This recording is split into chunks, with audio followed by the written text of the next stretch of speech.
Welcome to Motivated to Lead podcast, helping you become a better leader. I'm your host, Mark Klingsheim. Hi, everyone. Thanks again for joining us for our podcast. This week, my name is Mark Klingsheim with SEMA Partners. Each week, we interview leaders and they share lessons learned from their careers. Our goal is to help you become a better leader. This week, we're going to be talking with Scott Flora. Scott is an accomplished medical device executive who's held global leadership positions with companies such as Smith Nephew, Covidien, which is now Medtronic. Scott was also CEO of Invuity, OmniGuide, and Conventus Orthopaedics. And he's held both public and private boards seats, and he's got some great thoughts he's going to share with us and things that he has learned in his career journey. Looking forward to today's conversation with Scott. Can you give us just a little bit of your story? We always love to hear people's stories and kind of their career history, and I know it's hard to get everything in just a couple minutes, but give us a quick overview of your career. Sure. Tough in a half an hour, but no, I'm kidding. So I grew up in Illinois and I graduated from Millikan University, and post-graduation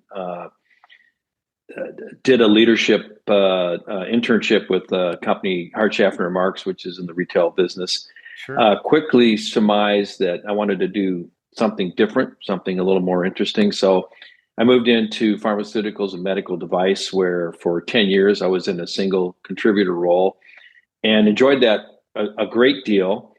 And I moved through a couple of small early stage companies, and then I was with a startup and was one of their best contributors. And one of my early mentors talked me into taking my first leadership role. And he was actually a good mentor, good coach. And so from then I moved into a sales leadership role. One of my first turnarounds, took the worst division, turned it around. Then I moved into sales and marketing role. We'll talk more about that later. Global sales and marketing, sold that division, moved into a bigger role. So I ended up in several leadership roles. And then about 10 years ago, walked away from all that to start my own consulting business. And I think the question that I was asked that prompted me to do that was, are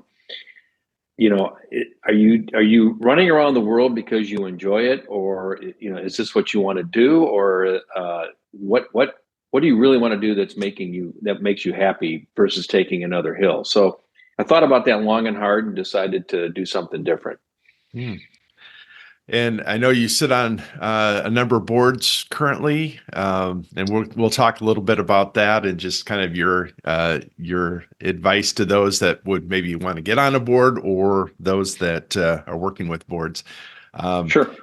Talk about what was your first, and I'm throwing this at you. You're not expecting. What was your first job ever? Going back to childhood, what was the thing that you did? So when I wasn't doing free work for my dad, no, my dad owned a small construction business, and I would get drafted on weekends. But no, my first job, believe it or not, was I worked in a restaurant, and I cleaned up the restaurant after closing and washed dishes and did everything. Then I worked in a department store, building displays and putting mannequins together and doing all that kind of stuff. And so, I didn't grow up in a wealthy family and always had to, do something to either put my way through college or have spending money. So lucky to be able to do that. Yeah.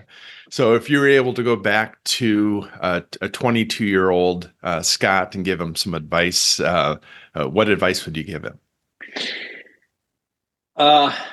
So the first advice would be more inquisitive.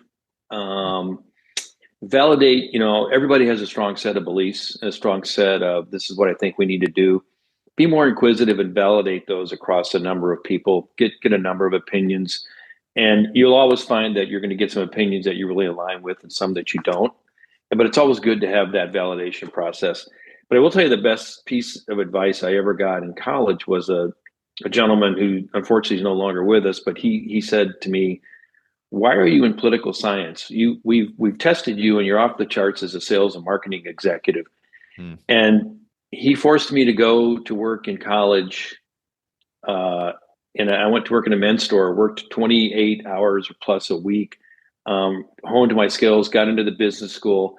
But the other advice I would give myself and people is really get grounded on what makes you happy and what you do, and look for opportunities to find out, is this what I want to do? How do I, is this something I want to apply myself to? So find out hard and early. Talk to a lot of people. You just can't talk to enough smart people that they can benefit you. So did you intentionally set out to have mentors in your career? Did you was that intentional, or did it kind of happen organically? I would say in the first 10 years of my career, I was fortunate to have a number of mentors, and I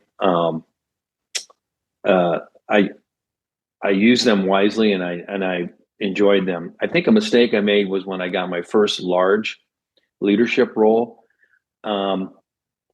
I didn't do enough with mentors. I became very busy in a turnaround, and I just kept plowing ahead. And that's the time when you need to engage with more mentors. And later on, mentors have become very important to me. And I think that's mentors, colleagues, just people that you can talk to and get their thoughts on things I think are critical. So you've sit on boards currently, and a lot of times the people that listen to this podcast are new or up and coming leaders, and a lot of them are like, I'd love to sit on a board. How did you get on your first board, and what advice would you give somebody that's looking at joining the board? So I got on my first board as a CEO, and was totally unprepared to do that, and was totally the biggest mistake you can make about a board is thinking it's a set of people in a company that you report to, because this is a set of individuals that are carving out some of their time. Either they represent a VC and they've invested, or they're a private equity person and they've invested, or there's somebody that's been hired to help sit on the board, and they're hired for a number of reasons. So when you're thinking about joining a board, you need to first spend some time understanding, do I want to do a private equity board? Do I want to do a VC backed board? Do I want to do a public board? Or do I want to do a not-for-profit board? And I will tell you, I actually was on my university board for a year. And I'm a very results-oriented person. That's not the type of person that should be on a university board. And so I still give them treasure, and we've set up a scholarship in my parents' name there, but that kind of board work is not for me. So you really need to understand where do I want to contribute at a board level, and then you need to understand the mission of the company. So if you want to join a board and you want to join a VC backed board, you need to understand, what does the VC want out of this? What stage is the company at? Is this the first CEO? Is the founder CEO? So we could talk an hour about boards, but board work is very interesting. But what you have to remember is being on a board is not an operating role unless you're asked to do an operating role as part of that board responsibility. So as a good friend of mine, mentor, once told me, a great board member is somebody that doesn't suck all the oxygen out of the room. Listen, help the CEO get through the board meeting, be thoughtful, and ask a relevant question, but don't dominate the board meeting. Yeah, great advice. Think back to, it sounds like you were successful doing kind of individual role in sales and marketing side of things. Talk about kind of that first role that you had where you actually were leading other people, and what do you wish you would have known before you took that position? So I was a high contributor for a small VC backed company.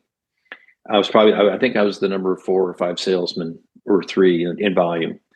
And this mentor of mine wanted me to move to the East Coast and take over the worst region and do something with it.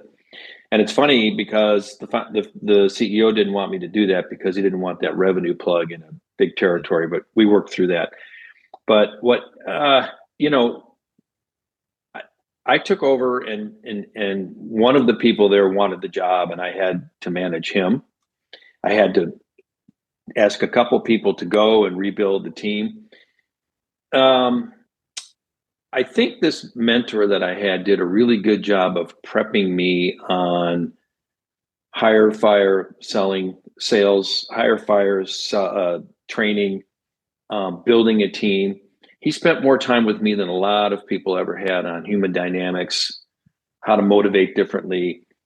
But the one thing that you need to learn, and I was on a board call the other day, and the CEO was still talking about I versus we. And when you're leading a team, you got to park the individual contributor stuff. You got to walk from it. Sales leaders shouldn't get sales awards. They should be for the team. So that's probably the one thing. Took me a couple of years to get my head around. It's no longer me; it's us and they, and that's an important part of it. That's great. So as you're looking at a team, and a lot of times you don't get the ability to choose who your team is when you take over a role. You inherit kind of the current team, but making sure that the right people are in the right spots is so important, and kind of taking a look at, okay, where are the gaps? Talk about a little bit of your philosophy around that as far as in evaluating a team and figuring out, do we have the right people? Yeah. So first off, it depends what size company you're in. So if you're in a startup or a small stage company, you've got to do that by first looking at the team, evaluating the team, and then laying out your thoughts on the team. And then you've got to go check with your peers, et cetera. If you've got a strong HR group that does talent management, you partner up with them. The biggest piece of advice I could give those, anytime you're thinking about the team, is you need to have a real rigid process. So the first part of the process is an evaluation of talents. Where does the company need to go? And even though, so let's say in one of my leadership roles, we went from a dividend stock to a growth stock. And so all of a sudden we needed not people that could just deliver, 3% growth. We needed people that could deliver breakout growth. We needed people that could deliver differently. So we had to develop a whole new set of capabilities and competencies and map that out against what the new mission was. So process on first evaluating the team, process around what is the new job, and then process around what is the requisite compensation to get those people that you need to execute that job. Then you go through the process of, the tough part about some people either need to move somewhere else. Some people maybe need to go to a different job, a different company. And then you've got the most rigorous and hardest part about the process is bringing new people in. And I've worked with leaders that helped build a good process and bring people in the right way. Because hiring is it's the most important thing you do. It's also the hardest thing you do. And if you hurry that process, you end up with mediocre people that really don't fit with what you were trying to do. And a critical part of this is understanding what's our culture. Is this the culture we want? Or what is the culture we want? And then we want to hire to that culture. And then the really hard work starts, because after that's done, you've got to spend a ton of time on how do you build this group into a team? Because otherwise you just end up with, you hired from 5 different companies and you have people operating 5 different ways, which, it's a core tenet of execution. You've got to have that team operate effectively and work together effectively. So it's such an important process, assessing and building a team. So as you're thinking about, you've got, and I had a guest on recently that talked about the difference between a group and a team. A team has a common mission and vision. How do you get that alignment? What are some things that you've done successfully to get alignment within your team to get them focused on the right things? So there's a process I've used a couple times, and I actually work with a couple of external facilitators that have helped me in the past. We do most recently, when I was out in San Francisco, California, we went to the board, told the board, it was a troubled company. We needed to turn it around. We presented what we thought the data said. Here's the fix. Went to the team, got the top execs of the team together. First, we got the leadership team together. Got the leadership team on board with what do we need to do, where do we need to go, what's the mission, what's the strategy. Worked through that. That took about a month, and then we brought the extended leadership team in, and we said, okay.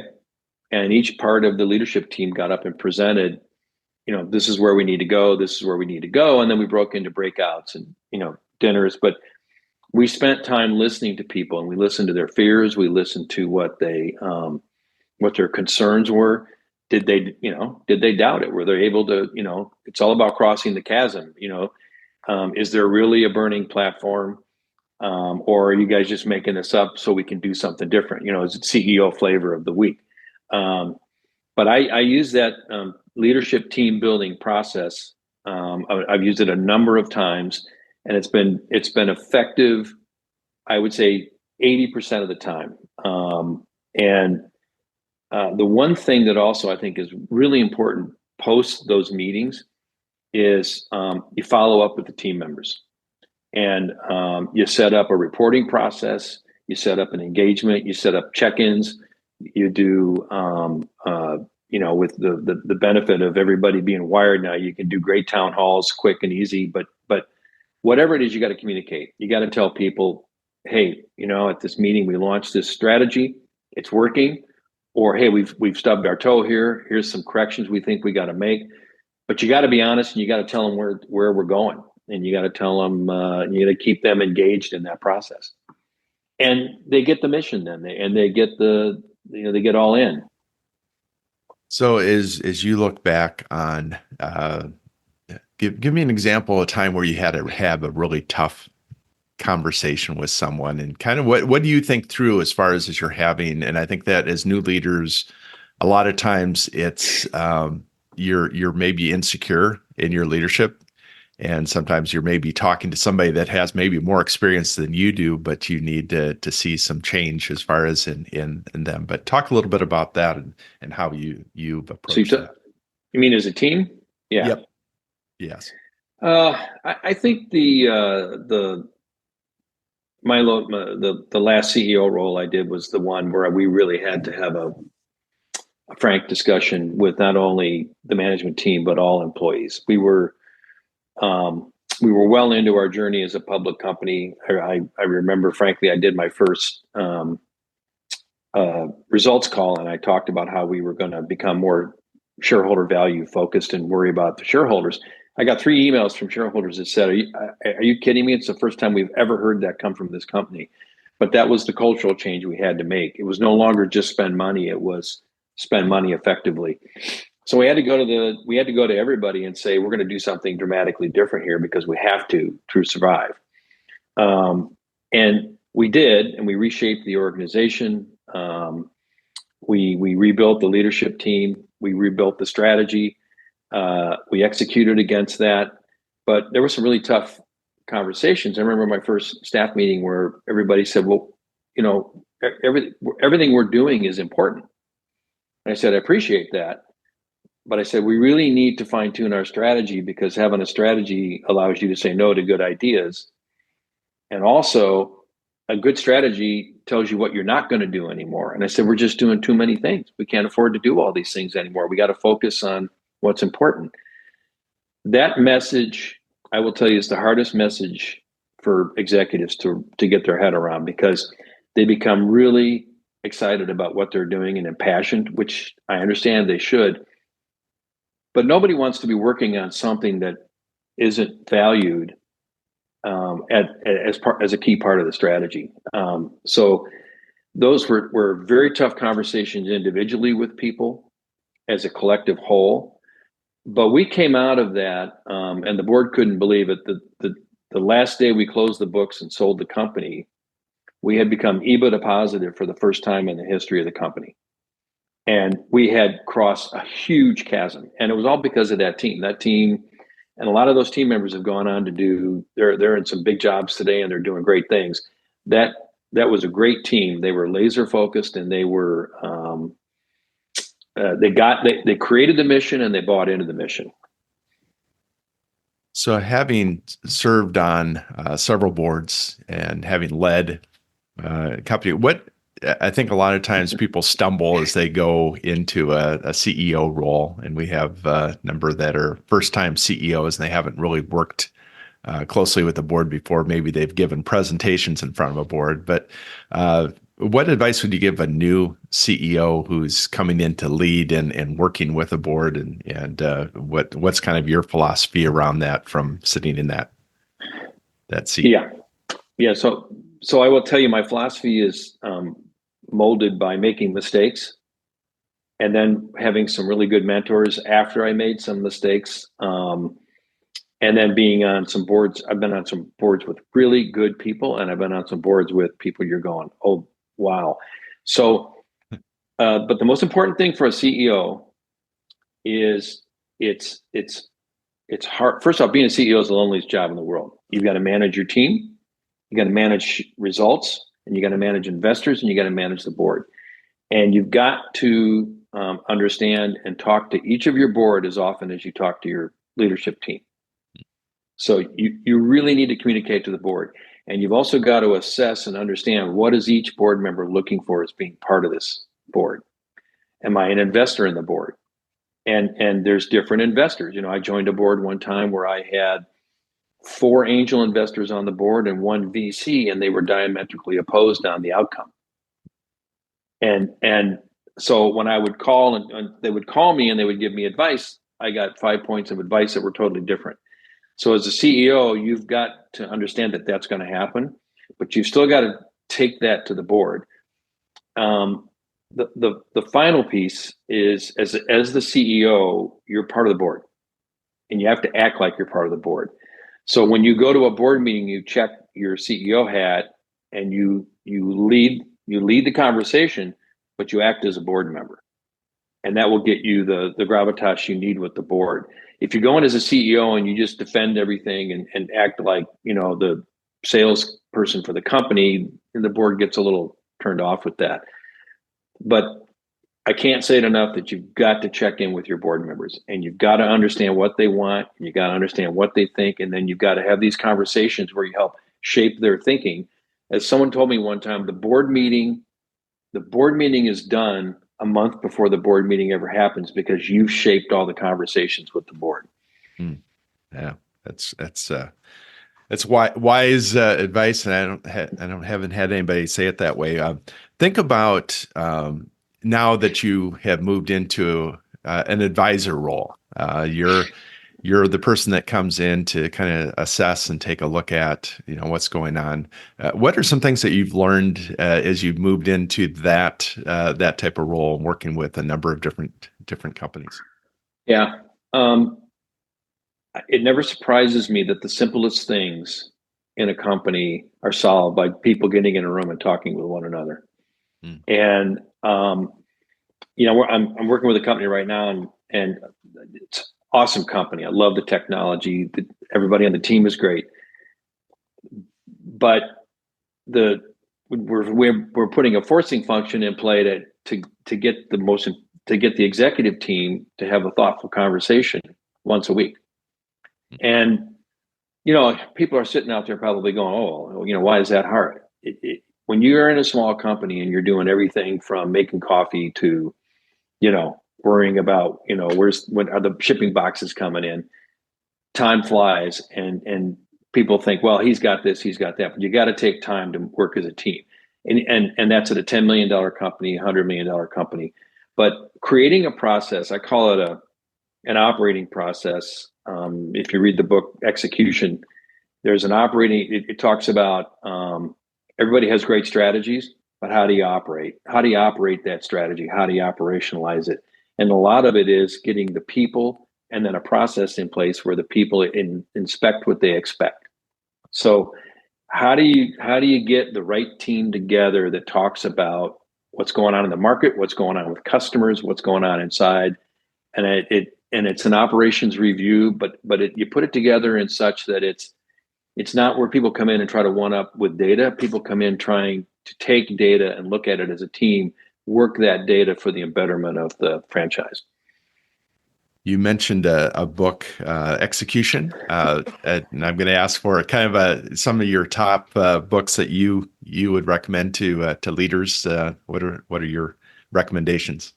So historically, I'm giving my age away, but I was very foundationally built on Tom Peters' books, Execution by Larry Bossidy. I read everything by Jack Welch. But then there was a guy, I read his book, Michael Tracy, The Discipline of Market Leaders. I actually had the opportunity to work with Michael Tracy. And The Discipline of Market Leaders, I think, is fabulous because it really gets you to focus. What is our strategy and how do you focus around it? So those are favorites. My advice to people, I went on Amazon this morning, and if you're in a public company, you should read a book by somebody like Warren Buffett. You should read a book by Warren Buffett because he's the greatest investor, and you should understand how does a public company attract itself to investors. If you're in a private equity company, there's a new private equity company. There's a new PE book, couple PE books out. Read a book by the top PE leaders out there, and there's a big transformation in PE. They used to be corporate raiders. Now they're builders of companies. Totally different strategy.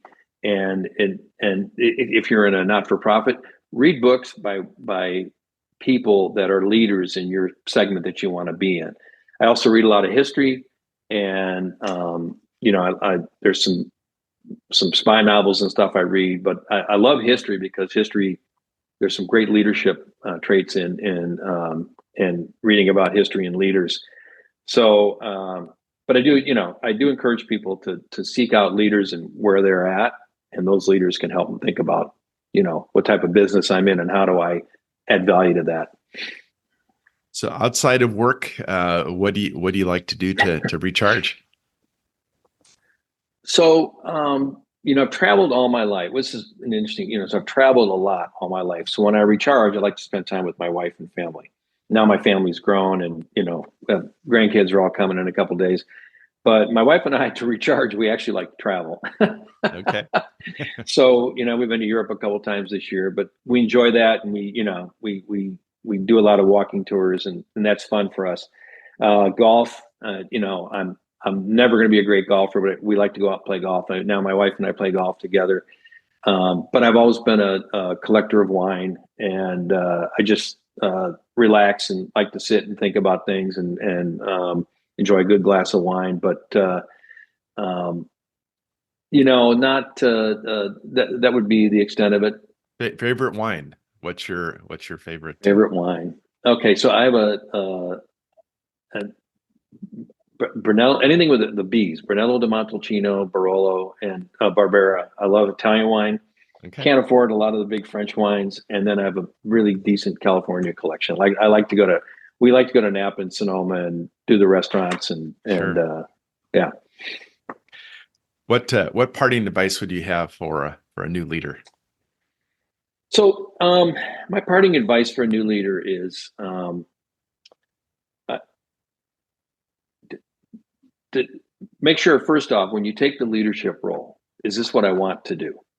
Don't take a hill, take a role that you really want to do, and then put a process in place where it's about your team.